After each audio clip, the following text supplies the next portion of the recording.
میرا مفتی صاحب سے یہ سوال ہے، حلق یا تقصیر کے بعد کیا کرنا چاہیے؟ جی حاجی جب حلق اور تقصیر کر لیتے ہیں تو اب کیا کرنا چاہیے ان کو؟ دیکھیے حلق یا تقصیر جو ہوتی ہے اگر تو عمرے کی ہے ہوں تو ظاہر ہے کہ عمرے کے بعد تو حلق اور تقصیر میں پھر جب آپ کا آپ نے طواف کر لیا، سعی کر لی، تو اس کے بعد آخری عمل یہ حلق ہوتا ہے اور یا تقصیر ہوتا ہے۔ مرد کے لیے اختیار ہوتا ہے کہ وہ حلق کرے گا یا تقصیر کرے گا، حلق کروانا بہتر ہوتا ہے، اور عورت کے لیے صرف تقصیر ہے کہ اس نے تقصیر ہی کوانی ہے۔ تو جب تقصیر ہو گئی، عمرے کا احرام مکمل ہو جائے گا، اب آپ احرام کی پابندیوں سے نکل گئے، اس کے بعد کوئی نیا عمل اس مقام پر نہیں ہے کہ آپ کوئی نیا عمل کریں۔ ہاں صدقہ و خیرات کرنا چاہتے ہیں تو بالکل آپ کیجئے، وہ مستحب عمل رہے گا۔ تو لیکن عمرہ مکمل ہو چکا، اب اس کے بعد آپ کا کوئی دوسرا عمل اس حوالے سے نہیں ہے۔ اب رہا حج کا معاملہ، تو بندہ جب حج کرتا ہے تو حج میں جو قارین اور متمتع ہوتے ہیں، یعنی حج قران والے اور تمتع کرنے والے، تو ان پر جو کہ واجب ہوتا ہے قربانی کا کرنا، اور جو حج افراد کرنے والا ہوتا ہے اس کے لیے مستحب ہوتا ہے، بہتر ہوتا ہے کہ وہ بھی قربانی کرے۔ ٹھیک۔ تو حج میں جو امور ہیں وہ یہ ہیں کہ پہلے کنکری ماری جائے گی، کنکری مارنے کے بعد قربانی کی جائے گی،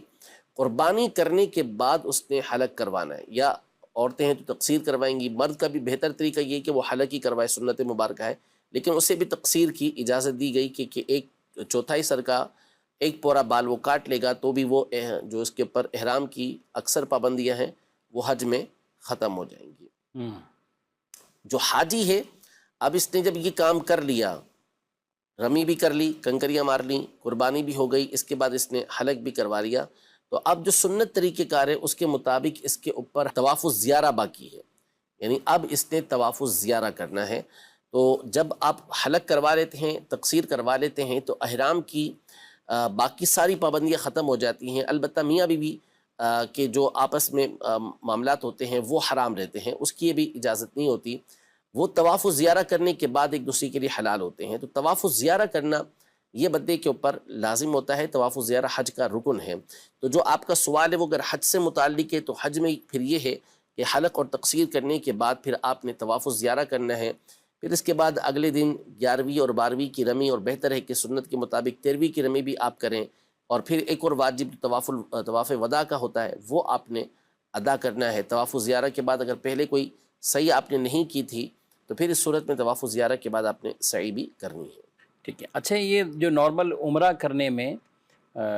بعض اوقات حلق رہ رہا ہوتا ہے، یعنی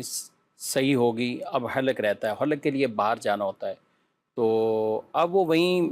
دوبارہ حرم شریف چلے جاتے ہیں، تو اس دوران کیا طواف وغیرہ کر سکتے ہیں؟ حلق کروانے سے پہلے جی ہاں۔ طواف کر تو سکتے ہیں لیکن یہ سنت نہیں ہے۔ ٹھیک۔ یعنی سنت طریقہ کار یہی ہے کہ طواف کرنے کے فوری بعد آپ سعی کریں، دیر نہ کریں،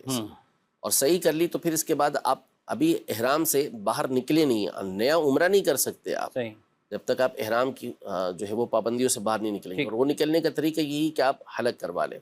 اچھا حلق کوشش یہی کرنی چاہیے کہ فوری کروا لینا چاہیے، کیونکہ ایسے بہت سارے ہمارے پاس مسئلے آتے ہیں کہ حلق فوری طور پہ تھکاوٹ کی وجہ سے بعض اوقات نہیں کروا پاتے، بھول جاتے ہیں، اور پھر کپڑے چینج کر لیتے ہیں، پورا دن نکل جاتا ہے، پھر اچانک یاد آتا ہے کہ حلق رہ گیا ہے، تو بہت سارے پھر ان کے اوپر مسائل کھڑے ہو جاتے ہیں، کفارہ بھی لازم آ جاتا ہے۔ تو یوں کوشش یہی ہونی چاہیے، سنت مبارکہ بھی یہی ہے کہ آپ صحیح کر لی آپ نے تو اس کے بعد پھر آپ حلق کروا لیں۔